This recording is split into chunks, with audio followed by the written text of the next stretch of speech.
그딴 게 뭐가 중요한데 날씨가 언제 풀리는지 그딴 거 알면 뭐 할 건데 추울 땐 춥다고 붙어있고 더우면 덥다고 니네 진짜 이상해 너의 달콤한 남친은 사실 PC방을 더 가고 싶어 하지 겁나 피곤하대 봄이 그렇게도 좋냐 멍청이들아 벚꽃이 그렇게도 예쁘디 바보들아 결국 꽃잎은 떨어지지 니네도 떨어져라 몽땅 망해라. 안녕하세요 여러분. 오늘도 여러분과 영상으로 찾아뵙게 됐습니다. 네, 오늘도 우리 네 분의 교수님이 함께하고 계시는데요. 오늘은 특별히 2대2로 붙기로 했습니다. 문화대학교 교수님 2분, 백석대학교 교수님 2분. 그런데 쪽수로는 같은데 액면가로는 좀 밀리는 듯한 느낌이 약간 백석대에서 들긴 합니다. 그래서 다음번에는 좀 이렇게 우리 백석대도 좀 액면가가 좀 있으신 분들을 모시면 좋을 것 같다는 생각이 듭니다. 먼저 우리 그 백석대학교, 백석문화대학교에서 가장 이렇게 이 파워가 좀 있으신 분처럼 보이는 우리 이영인 교수님이십니다. 안녕하세요, 이영인입니다. 네, 어느 학교 계시죠? 백석문화대학교입니다. 어느 학부 가르치시죠? 기타 등등 많이 가르치고 있습니다. 아, 네. 가장 많은 학생들. 제가 듣기로는 보건학부도 가르치신 적이 있고, 보건학과. 복원 같은 것도 하고, 네. 안경 만드는 것도 하고, 아, 예. 때로는 컴퓨터도 갔다가, 네네. 또 때로는 유아교육도 갔다가, 아, 예, 예. 사회복지도 갔다가, 일명 만능 엔터테이너. 만능이시네. 네, 이영인 교수님이십니다. 자, 다음은 백석대학교의 미래. 백석대학교의 미래라고 할 수 있는 우리 윤석주 교수님이십니다. 아, 미래라 감사합니다. 네.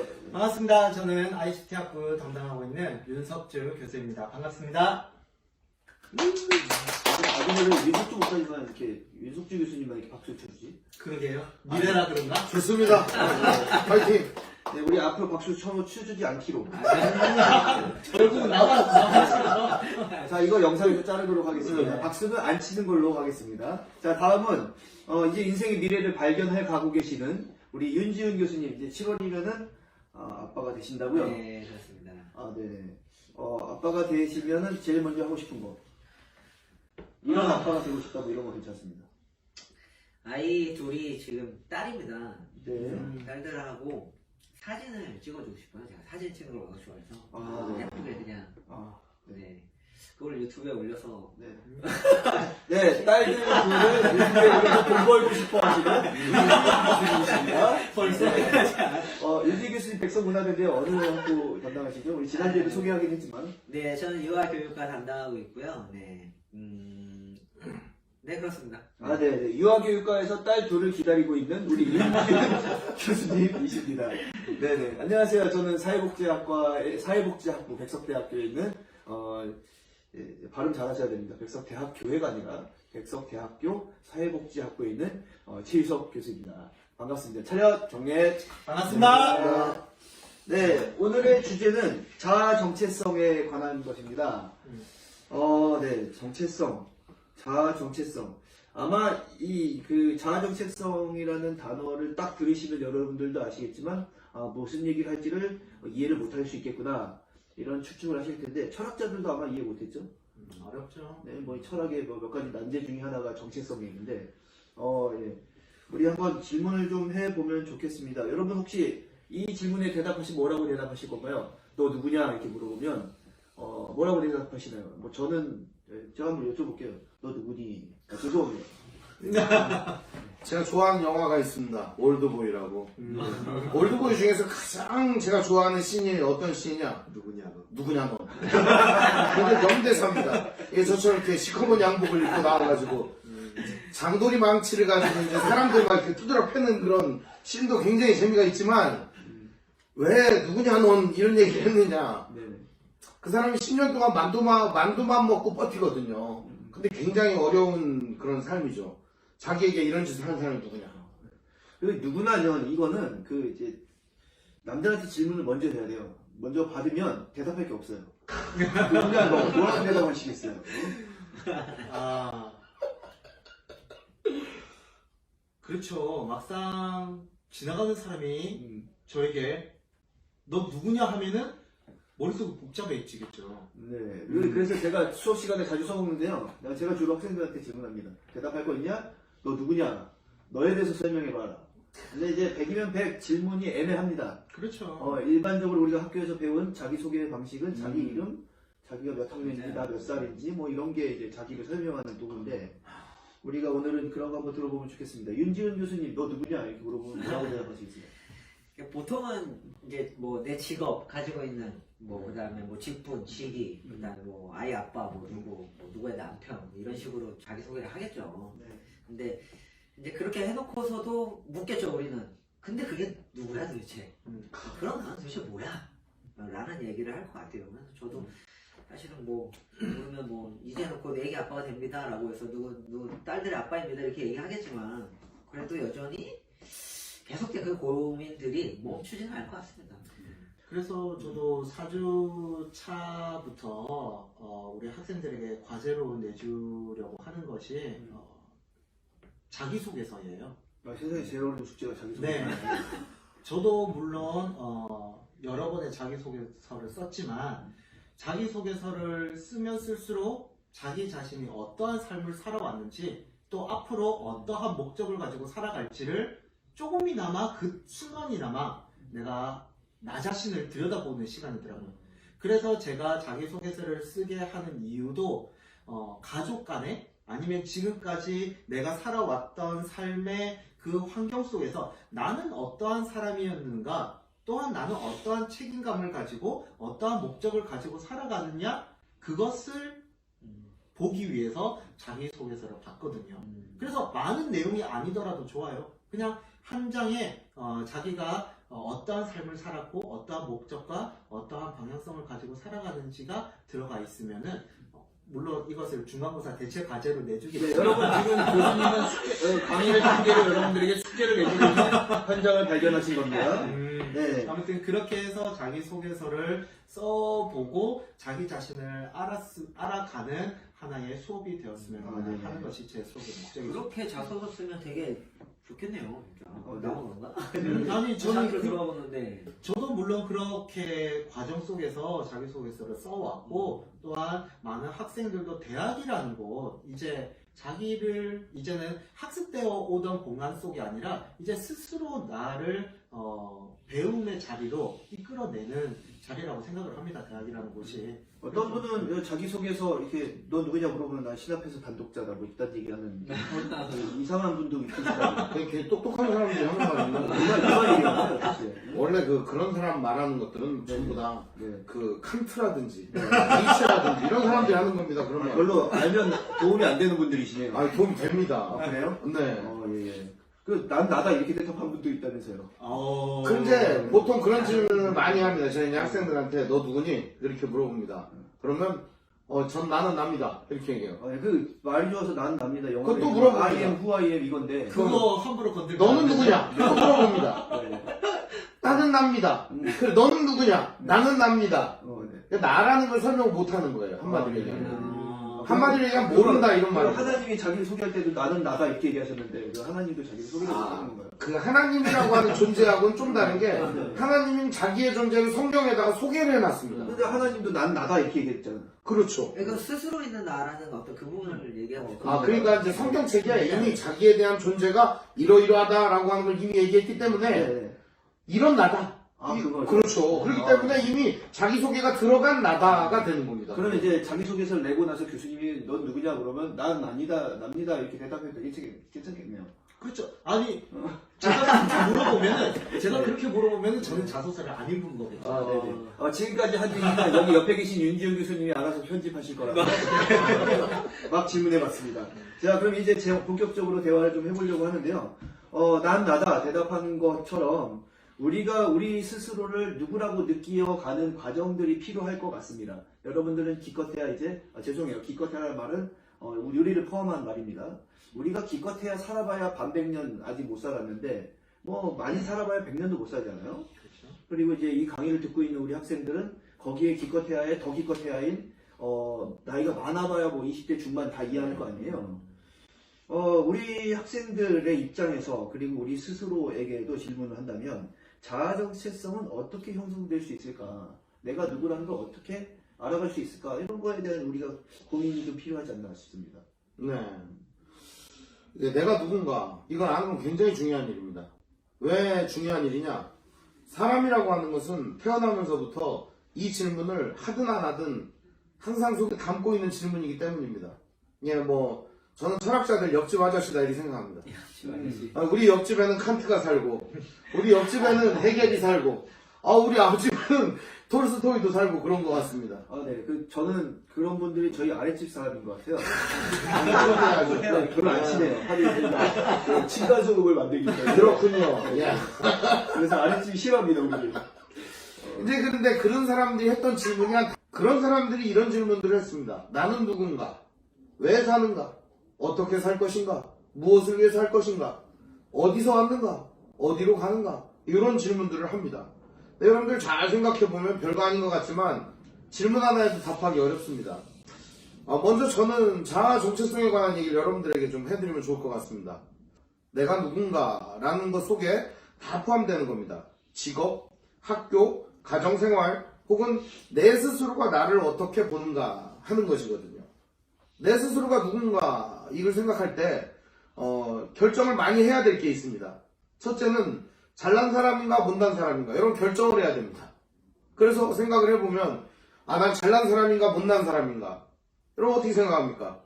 정직하게 답을 한번 해보십시오. 근데 그 잘난 사람입니다, 뭐 못난 사람입니다 얘기하면 결국은 다 비교에 의해서 네. 얘기하게 되잖아요. 뭐 제가 아는 만났던 한 학생, 서울대 학생인데 네. 저한테 이러더라고요. 형님, 전 공부를 너무 못하는 것 같아요. 네. 너 서울대인데 그런 말 함부로 하면 안 돼. 너 죽어. 누가 죽일 줄 몰라. 그럴 수 있네요. 그러니까 이런 얘기 하더라고요. 저는 아무리 공부해도 머리에 잘 안 들어가요. 너 무슨 과인지 알아, 너? 네, 저 의대인데요. 와. 나 때려 죽이고 싶었어요. 근데 이제 본과 들어가기 전에 그런 얘기를 하더라고요. 자기는 서울대 오려고 생각 안 했다는 거예요. 네. 이렇게 공부 못하는 학교 올 거라고 생각 못 했다는 거죠. 근데 자기 머리가 한계가 있다는 걸 알았대요.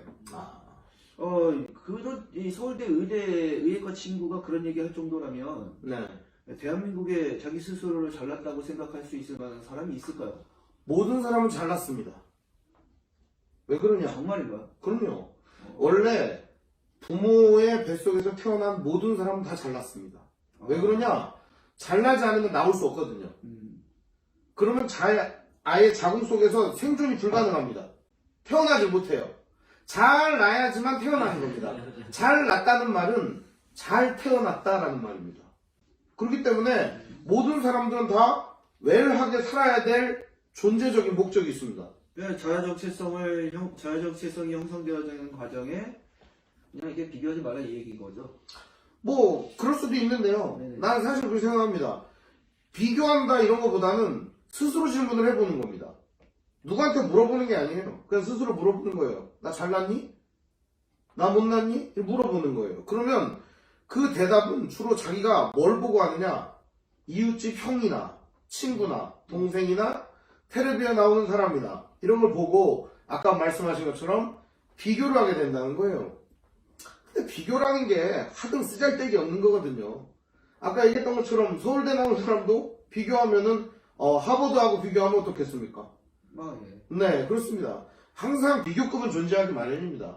근데 사람은 비교 대상이 아니라는 겁니다. 자아 정체성이라고 하는 것에 대해서 한마디만 더 드리면 어릴 때부터 어떻게 형성됐는지 과거의 문제가 있을 겁니다. 그리고 지금 내가 처하고 있는 현실의 문제가 있을 겁니다. 이게 바로 자아 정체성에 관한 내용입니다. 또 한 가지는 내가 앞으로 꿈꾸는 나에 대한 생각이죠. 그래서 과거와 현재와 미래를 꿰뚫는 이야기가 결국엔 내가 누군가에 대한 이야기죠. 예. 여러분, 저 얘기는 사실은 인문학 얘기인데요. 나를 중심으로 타인을 보고 과거와 현재를 중심으로, 과거와 미래를 중심으로, 지금 현재를 중심으로 과거와 미래를 보고, 나를 중심으로 내 주변의 타인을 보고, 뭐 이런 얘기 다 인문학 얘기인데, 그래서 이 수업하고 있습니다, 여러분. 다른 질문으로 또 넘어가 볼게요. 그러면, 그래서 내가 만약에 내가 나에 대해서 느낀다는 얘기는 내 스스로가 나에게 맞는 옷을 입고 나에게 맞는 직업을 찾고 나에게 맞는 일을 찾고 이런다라는 의미로도 연결이 될 수 있을 것 같은데, 네, 그렇게 쉽게 찾았을까요?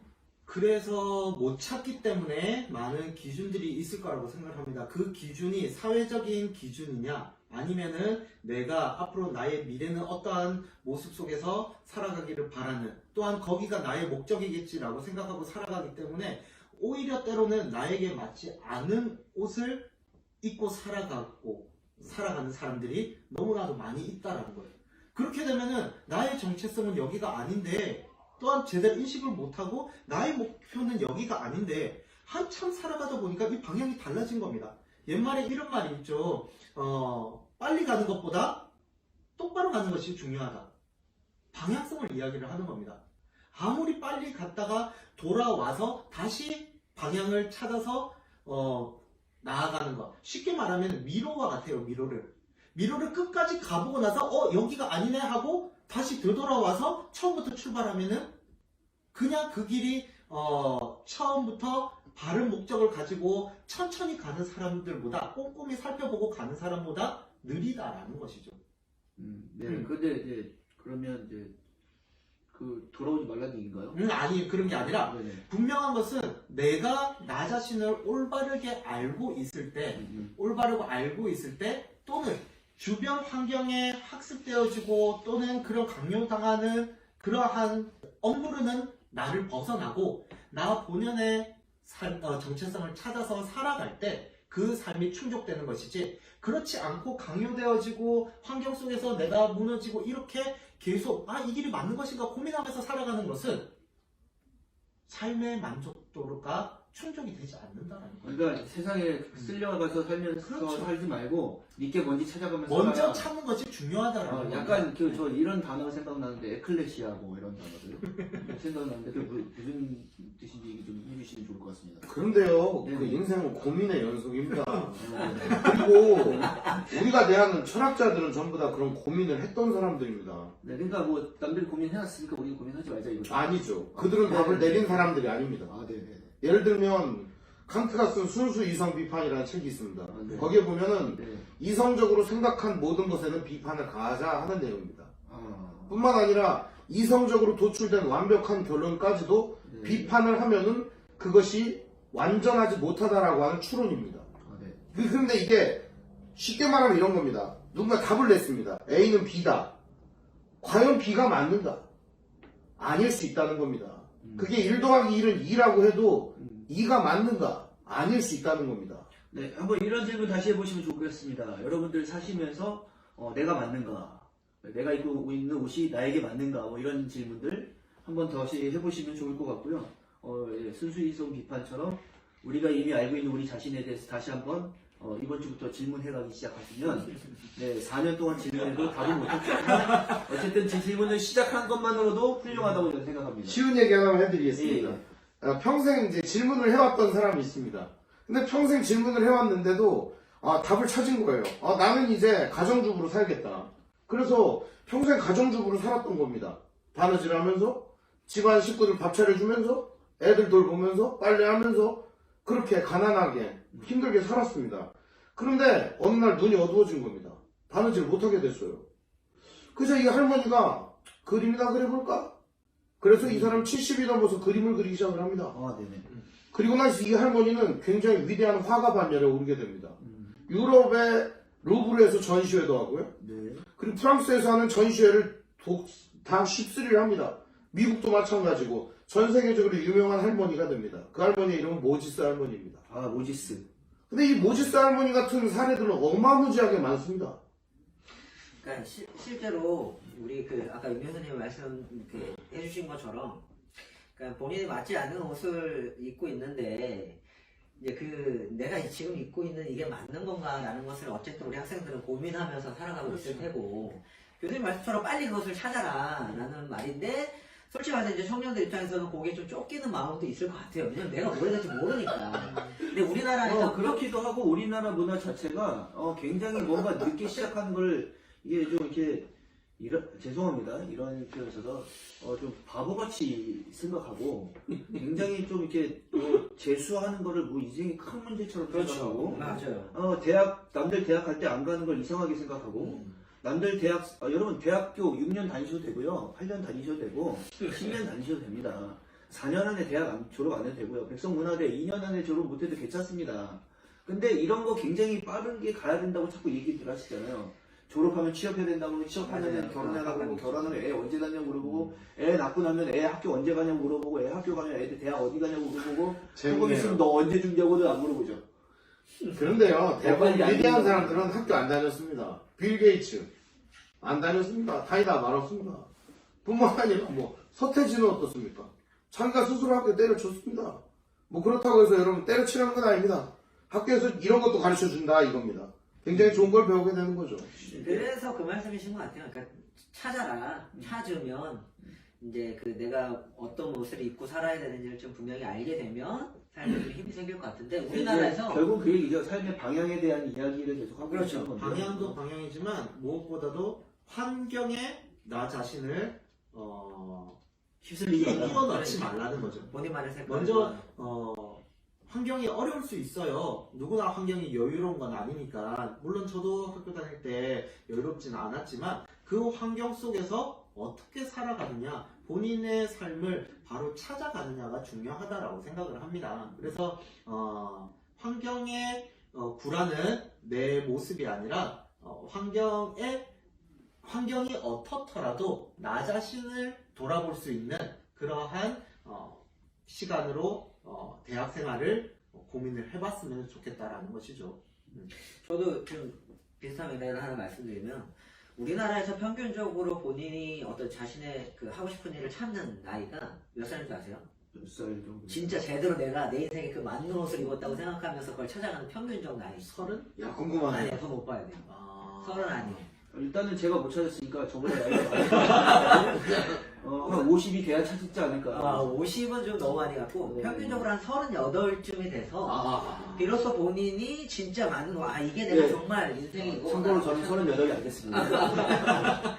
근데 그러니까 탤런트 김광규 씨 아시죠? 네. 누가오제보 하시는 거. 네. 김광규 씨도 30살까지 택시기사 하다가 그리고 나서 교통사고 한번 크게 났는데 내가 돈을 떠나서 할 수 있는 게 뭘까 이런 생각하면서 탤런트에 시작하는 거예요. 네. 갑자기 생각이 났는데 하정우 아시죠? 하정우. 알죠. 탤런트 영화 배우. 알죠. 걸어다니신 분. 네. 그분이 어느 날 유학 도중에 이런 생각을 했대요.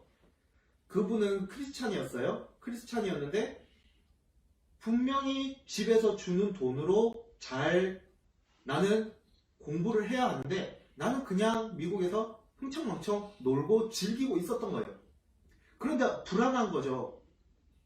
이렇게 왜 나에게 아무 일이 없지? 아무것도 안 일어나지?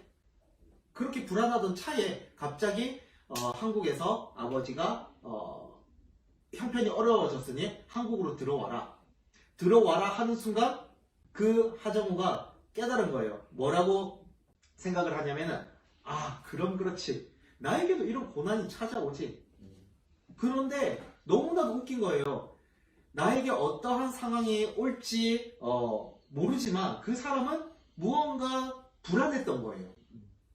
제가 말씀드렸던 게 이런 거예요. 나에게는 아무 일도 일어나지 않고 내 생활을 하고 있는데 무언가 찾아올 것에 대한 불안감이 있었다는 거죠. 그런데 하정우라는 사람이 제가 다시 보게 된 게 뭐냐면은 이러한 딱 한국으로 돌아왔는데 생각했던 것보다 환경이 더 어려워졌고 집이 쫄딱 망해서 단칸방에 다 같이 살게 된 거예요. 한순간에 집안이 무너진 거죠. 그런 상황 속에서 하정우는 내가 왜 이런 상황으로 돌아왔을까? 원망하고 비판한 것이 아니라 그렇지, 내 인생이라면 이 정도 굴곡은 있어야지. 내가 이겨내 보겠어? 하고 일어서기 시작했다는 거죠. 그러니까 하정우라는 그 배우의 인생에는 그만한 스토리가 있었던 겁니다. 그러니까 연기를 해도 그거에 그만큼 너무나도 빨려 들어가는 흡입력이 있는 것 같아요.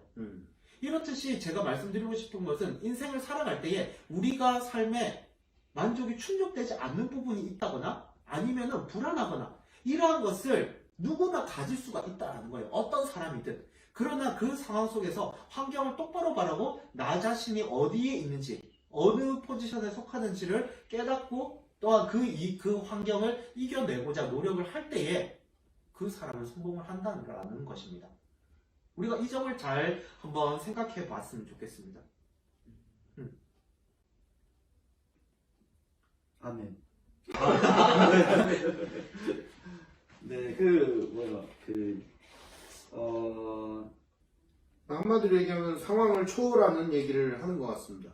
이제 상황에 휩쓸리지 말고 이게 어렵거나 잘 살거나 뭐 아니면 환경이 괜찮거나 상관없이 네. 자기의 삶에서 할 만한 이 도전이나 아니면 자기의 삶을 끝까지 포기하지 말고 애착을 가지고 살아라. 뭐 이런 이야기들도 다 포함되어 있는 것 같고요. 네. 사실은 근데 우리 대학생들은 그런 얘기 어렸을 때부터 너무 많이 들었다고 생각하거든요. 그죠. 그런데 이제 현실적으로 생각은 해봐야 하는 문제죠. 듣기만 들었지 고민을 해보지는 않거든요. 지금까지 대학 가라는 얘기만 듣다가 살았는데 대학 왔으니까 생각 좀 왔으니까 해보자. 이제 해봐야죠. 옛날부터 그런 얘기를 어른들이 해줘야 되는데 어른들이 저는 이런 얘기를 안 해줘서 문제라고 생각합니다. 누구 말대로 어른이 없는 거네요. 그렇죠. 지금 이 시대는 어른이 없는 시대라고 얘기합니다. 피로사회라는 책이 있습니다. 그 책에 보면은 애도 어른도 지금 이 사회에 사는 모든 사람 다 피곤하다는 거예요. 피로사회라는 거예요. 조금만 건드리면 그래서 승질 나가서 다 뒤집어 엎어버리고 애들을 그건 아니고 다 부셔버린다는 거예요. 애들을 필요하게 하는 거는 어른들이나 아니에요? 너 이거 해라 저거 해라 자꾸 얘기하니까 피곤해진 거 아니에요? 또 어른들도 피곤하고 애들도 피곤한 건데 왜냐하면 애들도 어른들 피곤하게 만들거든요. 잔소리 하는 사람은 안 피곤합니까? 저는 제가 생각할 때는 애어른을 편을 가르는 게 아니라 이 사회는 모두가 피곤하다. 피곤하다. 그렇죠. 이유는 간단합니다. 과거의 문제를 현재로 갖고 왔고 또 현재의 문제를 미래로 가지고 가기 때문이라고 생각합니다. 과거는 지나갔어요. 바꿀 수 없어요. 과거를 바꾸려고 하는 노력은 정말 미련한 짓입니다. 과거는 바꿀 수 없습니다. 미래요? 미래는 아직 오지 않았습니다. 모릅니다. 그래서 학생 여러분들이 생각해야 되는 게 한 가지가 뭐냐? 오늘 현실이에요. 지금 이 순간을 바꾸면 미래가 바뀝니다. 과거요? 지나갔습니다. 자책하지도 말고 과거에 대해서 집착할 필요도 없습니다. 오늘을 바꾸면 됩니다. 오늘이 내일이 됩니다. 믿으세요, 여러분. 오늘이 진짜 내일이 되고 오늘이 과거가 됩니다. 그거를 여러분들이 한번 생각해 보시면 좋겠습니다. 삶의 방향 그리고 삶의 어떤 뭐 하면서 살 것이냐 뭐 이런 이야기 결국 오늘부터 시작한다. 네. 내가 지금 뭘 할 것이냐 내가 무엇을 선택할 것이냐에 따라서 우리의 미래가 그려진다.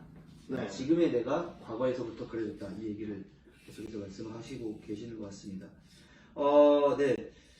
그런데 가끔 보면 다른 사람들을 위해서 살아가는 사람들도 있잖아요. 그렇죠. 네, 이제 그런 사람들은 미래에도 다른 사람들을 위해 뭔가를 하기 위한 그림을 그리고 지금 다른 것을 선택하고 있는 걸까요? 우리는 지금 이 시대에는 다 자기 부, 자기 만족, 자기 잘난 맛을 충족하기 위해서 살아가고 자기 쾌락을 추구하기 위해서 충족하기 위해서 살아가는데 네, 미래를 생각하면서 선택하려면 결국은 그런 것들을 좀 포기해야 된다는 얘기일 수도 있을 것 같아요. 저는 근데 타인을 위한 삶이나 나를 위한 인생이나 네. 쌤쌤이라고 생각합니다.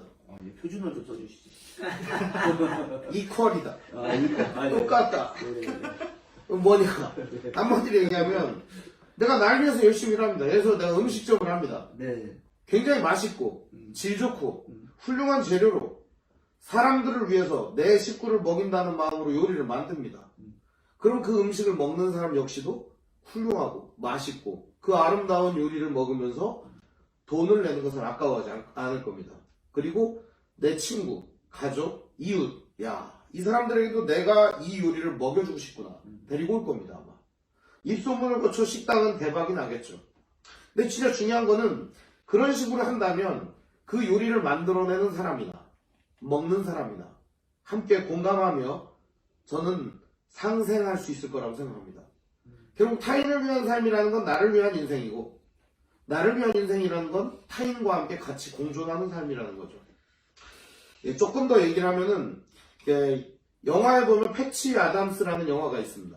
근데 이제 패치 아담스에 나오는 주인공이 이제 패치인데 이제 그 사람이 이제 의사가 되려고 이제 의학을 공부를 합니다. 근데 보니까 병원에 있는 사람들이 너무 우울한 거예요. 그래가지고 이제 딸기코도 만들고 또 이제 우스꽝스러운 삐에로 분장도 하고 화상병동에 가서 막 애들하고 놀아주기도 하고 막 이런 짓을 합니다.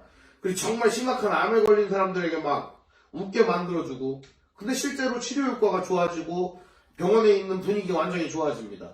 그렇지만 병원에서는 저런 인간의 생명을 대하는데 우스꽝스러운 짓을 하는 저놈을 쫓아내야 된다. 결국 쫓겨나게 됩니다. 그리고 그 친구와 뜻을 같이 하는 사람들이 병원을 만들게 되죠. 근데 병원을 만들게 되지만 그 병원은 얼마 못 가 망하게 됩니다. 지금 여기에서 말씀하신 패치 아담스는 그 교과서에서 설명하는 영화 패치 아담스의 실제 패치 아담스라는 의사 선생님의 실제 이야기입니다. 영화가 아니고요. 영화는 약간 행복하게 끝나요. 결과적으로는 망하게 됩니다. 저는 근데 이걸 보면서 느끼는 게 있습니다. 옳은 일을 할 때 망하는 걸 두려워해서는 안 된다. 왜냐? 결국 그가 남긴 족적은요, 많은 사람들에게 영감을 주었습니다.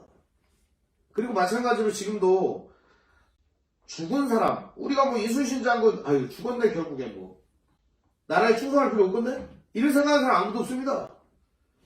이순신 장군 같은 훌륭한 사람이 있구나, 라고 생각하지, 야, 결국엔 죽어. 저렇게 살면 안 돼요. 이런 사람이 아무도 없다는 겁니다. 이순신 장군은 훌륭했는데 와이프와 애들이 힘들었죠. 와이프와 아이들의 이야기를 제가 이순신 장군의 이야기뿐만 아니라 네. 후대 전해지는 이야기를 통해서 읽었는데요. 네. 제가 아산에 자주 갑니다. 현충사에. 네. 이면 장군에 관한 이야기가 있습니다. 예. 그 이면 장군이 쓴 또 자서전이 있습니다. 네. 그 이면 장군의 이야기를 읽어보면 이순신 장군 아들이 이면이거든요. 장군이에요, 그도. 근데 이면 장군의 이야기가 뭐냐? 우리 아버지의 길을 걷겠다. 뿐만 아니라 다 나와 같이 나라를 사랑하는 마음 가졌으면 좋겠다. 멋있지 않습니까? 나는 이제 약간 비교되는 것 같아요. 너 꿈이 뭐냐? 전 의사입니다. 너 꿈이 뭐냐? 뭐 이런 아니라 아버지처럼 나라를 사랑하는 사람. 멋있네요. 네. 어렸을 때 꿈이 뭐였어요? 저는 어릴 때 꿈이 없었습니다, 사실. 네. 근데 이제 중간에 꿈을 갖게 됐습니다. 네. 목사 한다고. 그래서 목사가 됐습니다. 꿈을 이뤘습니다. 이 꿈을 이루는 사람이 전국에, 아니, 우리나라로 퍼센트를 따지면 몇 퍼센트나 될까? 근데 어릴 때 목사가 되겠다고 꿈을 꾸면서 달려왔는데, 목사가 되고 나니까 네. 뭘 해야 되지 하는 생각이 오더라고요. 네. 그 목사는 꿈이 아니었던 거예요. 굉장히 충격적인 고백입니다. 어떤 목사가 되어야 하는가가 이제 꿈이 된 겁니다. 네. 어떤 목사가 되어야 하는가. 그러니까 네, 목사라는 포지션은 얻었는데 얻고 나서 보니까 그건 중요한 게 아니었더라. 그렇습니다. 그 목사로서 어떻게 사는 게 더 중요하다. 그렇습니다. 의사가 되는 거 뭐 노력하면 되겠죠. 공부 열심히 하면 됩니다. 그까이 거 뭐 공부 여러분이 하면 열심히 하면 됩니다. 뭐 의사는 못합니까? 대통령도 할 수 있습니다. 그까이 거 여러분 열심히 하면 다 됩니다. 근데 중요한 거는 어떤 의사가 될 것인가는 굉장히 중요한 일입니다. 장기 적출을 몰래 해가지고 팔아먹는 파렴치한 의사가 될 건가? 아니면 다른 사람들을 위하여 자기의 혼신을 다해서 치료를 해주는 의사가 될 건가? 이거는 굉장히 다른 겁니다, 이 얘기가. 그 직업을 목표로 그 꿈이라고 생각하고 달려가는 삶 말고, 그러니까 내가 그 직업 그 뒤에 있는 진정한 어떤 삶의 목적과 의미들을 발견하면서 살아간다라는 게 아까 이순신 장군의 아들이 단순히 장군이 되는 게 아니라 네. 아버지처럼 나라를 사랑하는 거다. 이 부분은 나중에 직업과 비전이라는 챕터에서 네, 우리가 좀 다뤄야 할, 깊게 다뤄야 할 내용인 것 같고요.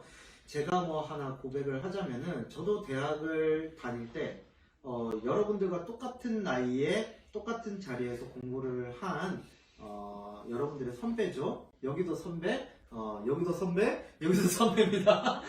그런데 여러분들이 지금 이 수업을 듣는 것처럼 그 자리에 앉아 있을 때는 저도 제 자신에 대해서 제대로 파악하지 못했습니다. 그러나 이 자리에서 왜 여러분들에게 교수님도 파악하지 못한 거, 교수님도 하지 못한 거 왜 저희들에게 시키세요?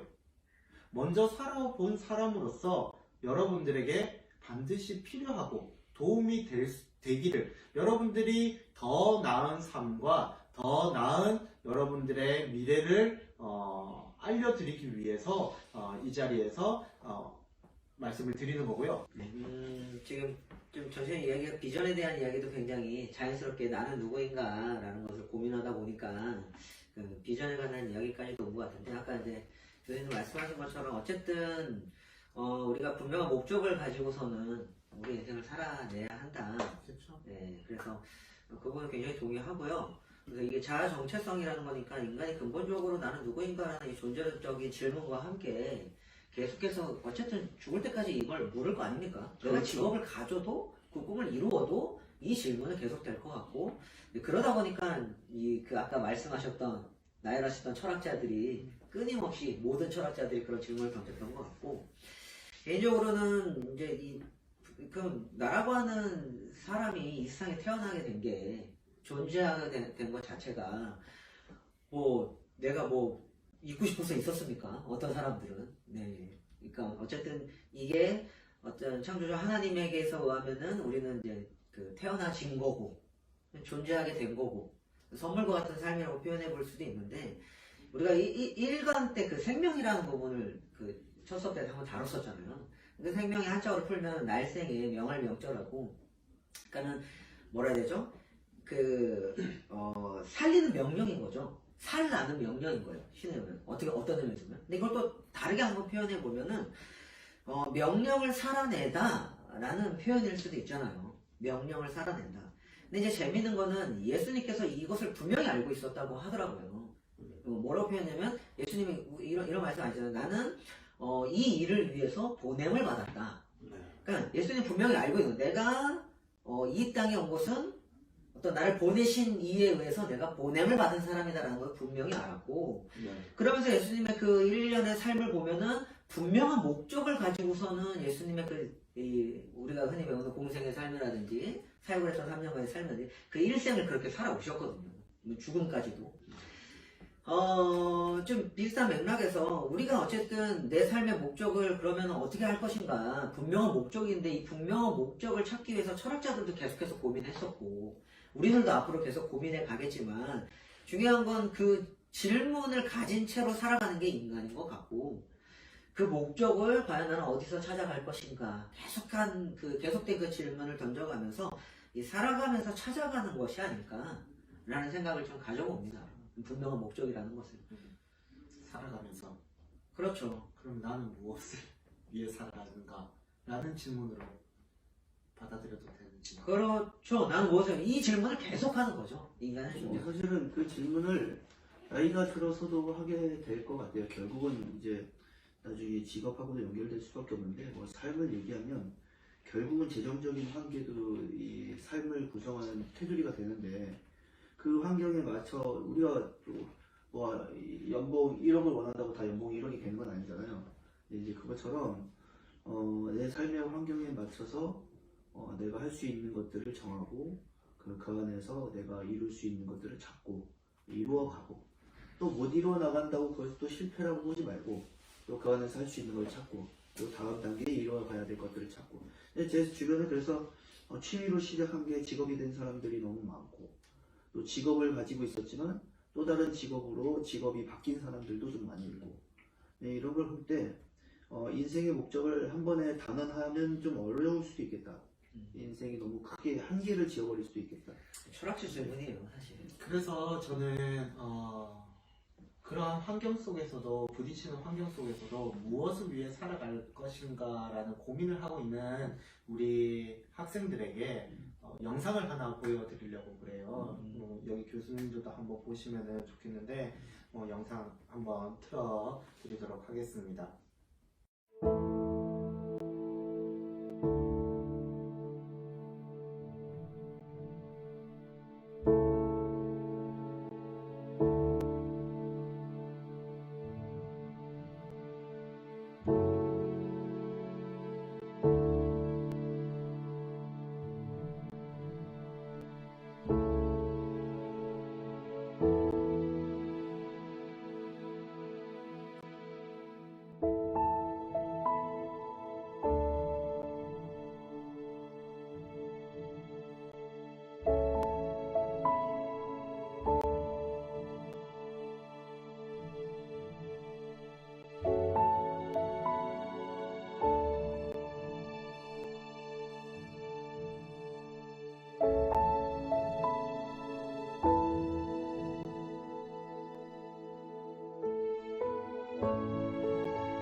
이 영상을 통해서 우리 학생들이 그 어려운 환경 속에서도 나 자신이 소중한 사람이라는 것을 한번 깨달으셨으면 좋겠습니다. 나 자신의 가치를 소중히 여기는 것에서부터 자아 정체성은 시작이 되는 것이거든요. 여러분들의 인생에 여러분들이 서 있어야지 다른 누군가가 서 있으면 되겠습니까? 내가 아닌 또 다른 내가 서 있으면 되겠습니까? 그건 아니죠. 그래서 여러분들이 그러한 어려운 환경 속에서도 여러분들의 정체성이 바로 서 있다고 하면은, 나라는 존재가 바로 인식이 되어 있다면은 그 상황 속에서는 감사가 나오지 불평이 나오지가 않을 것입니다. 왜? 이러한 상황도 내가 경험을 통해서 나를 성장시키는 하나의 환경이기 때문에 그것을 감사로 받아들여진다라는 거예요. 그러나 내가 나의 포지션이 정확하게 서 있지 않을 때 오히려 그 삶은 환경에 치여 있기 때문에 오히려 그 삶이 투쟁이 되는 것입니다. 투쟁이 되는 삶은요, 오히려 그것이 나에게 가시로 돌아오게 됩니다. 저는 여러분들의 그러한 악순환이 반복되지를 않기를 바라고요. 무엇보다도 지금 여러분들이 20세 초반, 20대의 초반에 이러한 고민들을 할 수 있다라는 것, 여러분들이 많은 시행착오를 거쳐 나가야 되겠지만 그 시행착오 가운데에서 여러분들이 여러분다운 모습을 찾아내기를 바라요. 기억하고 잊지 말아야 할 것은 여러분들은 소중한 존재니까요. 그것을 한번 기억하시고 여러분들의 삶을 여러분들이 주체가 되어서 즐기고 누리는 삶을 살기를 저는 이 수업을 통해서 여러분들에게 제공하였으면 하는 바람입니다. 네. 이영민 교수님 뭐 하실 말씀? 조던 피터슨이라고 하는 교수가 있습니다. 교수 중에 교수. 아주 전 세계적인 일약 스타죠. 인문학의 대가. 그리고 지금까지 있었던 모든 토론의 최강자. 근데 이 조던 피터슨이라고 하는 사람이 우리나라로 말하자면 네이버 지식인 같은 건데 거기에다가 이제 답글을 달았습니다. 그 답글을 달은 걸 갖다 책을 냈어요. 책 제목이 12가지 인생의 법칙이라는 내용인데 그 책 내용에 보면은 이런 얘기가 나옵니다. 첫째 장이 12가지 법칙 중에 첫 번째 법칙이 어깨를 펴고 걸어라 이런 얘기예요. 많이 얘기할 수도 있는데 간단히 얘기하면 바닷가재가 있는데요. 바닷가재가 이렇게 둘이 싸워요. 암컷을 두고. 그럼 둘이 싸울 때 팍 싸워갖고 지잖아요. 그럼 이 진 사람은, 이 진 가재는 전에 내가 싸워서 이겼던 다른 가재하고도 싸울 생각도 안 하고 완전히 루저가 된다는 거예요. 그래서 이 바닷가재는 더 이상 싸울 전의를 상실해서 계속 루저로 살아간다는 거예요. 꾸부정한 자세로 점점 더 힘들게 괴롭게 살아간다는 거예요.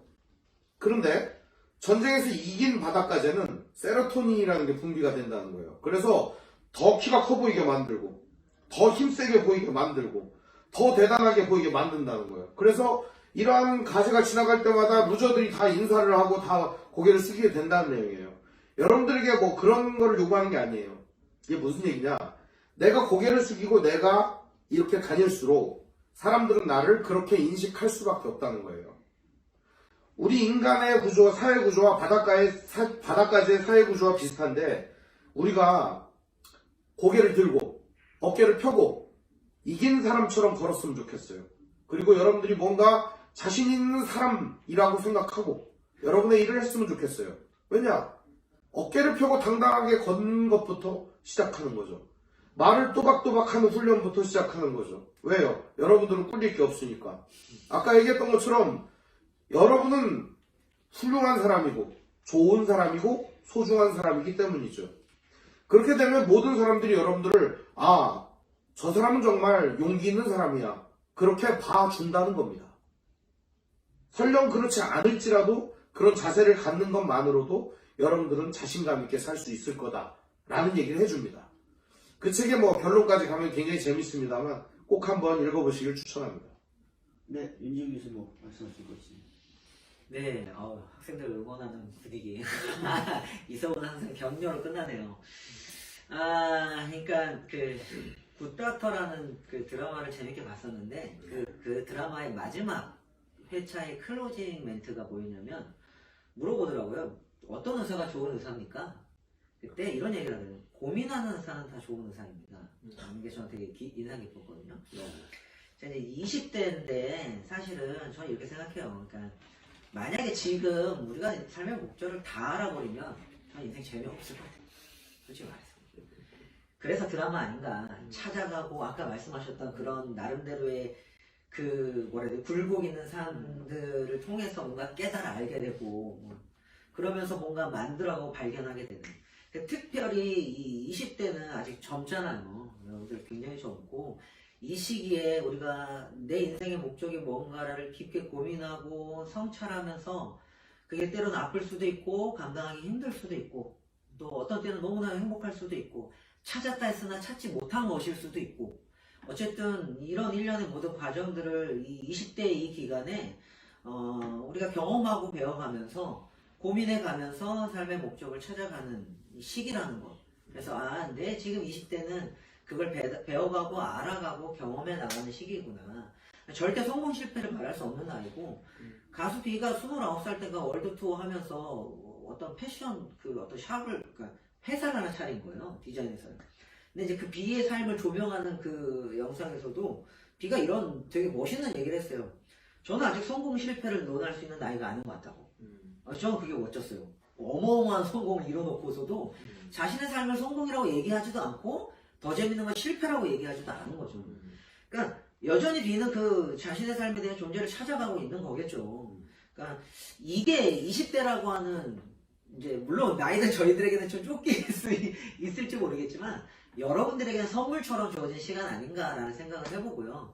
그래서 고민하시고 질문하시고 때로는 인생의 메토드를 찾아가서 물으시고 아까 말한 좋은 책들도 읽어보시고 이런 다양한 삶의 경험들을 기쁘게 받아들이면서 도전하고 그 다음에 즐기면서 이 20대를 살아갔으면 좋겠고 하나 더 마지막으로 얘기하자면 여전히 저도 늘 이제 항상 저도 이렇게 끝나는 것 같지만 하나님이 얘기해 주신 그 진심이 된 변화오는 응원이었던 것 같아요. 그러니까 실패할 때는 실패하는 대로의 제 삶을 존중해 주시고 해석해 주시고 또 막 기뻐서 막 좋아할 때는 함께 기뻐해 주시다가도 또 그것으로 내 인생이 마치 다 끝나는 것처럼 결론 내리지 않도록 또 나를 이렇게 다듬어 주시고 그런 주고받는 피드백이 분명히 있었던 것 같고 그런 삶이 저와 여러분들의 삶을 더 아름답고 가치 있고 의미 있는 인생으로 만들어가는 나라고 하는 존재를 더욱더 빛나는 삶으로 만들어가는 어떤 귀한 과정들이 될 수 있지 않을까라는 생각을 해보면서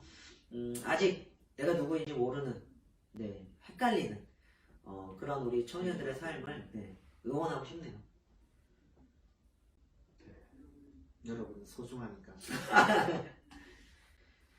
인생의 계절이 있다고 합니다. 봄, 여름, 가을, 겨울처럼 그렇죠.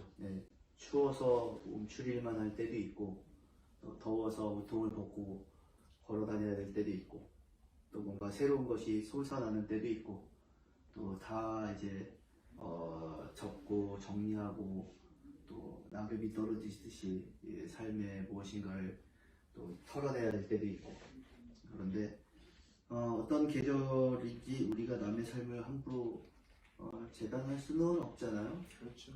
그래서 여러분들의 삶이 이런 시기입니다라고 함부로 얘기를 할 수는 없지만 같이 인생을 살아가야 되는 우리 사람으로서 또 동반자로서 그리고 또 학생으로 선생님으로서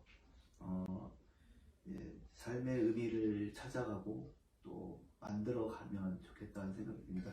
처음에 말씀하셨던 것처럼 오늘이 내일을 만든다고 말씀하셨는데 혹시 오늘 아무것도 없다면 내일을 만들기 위해 오늘을 좀 더 싸워가고 또 과거에가 그랬다면 그 과거를 답습하지 말고 또 다른 계절을 만들기 위해 오늘을 살아가고 그러면 좋겠다는 생각도 듭니다. 여러분 교수님들 네 분이 전부 다 여러분들에게 힘내시라고 응원하시는 것 같은데요. 우리 마지막으로 우리 학생들에게 화이팅하고 마치면 좋을 것 같습니다. 힘내세요. 화이팅. 화이팅. 우리 아재 방식으로 갑시다. 아재 방식. 하나, 둘, 셋. 힘내세요 여러분들.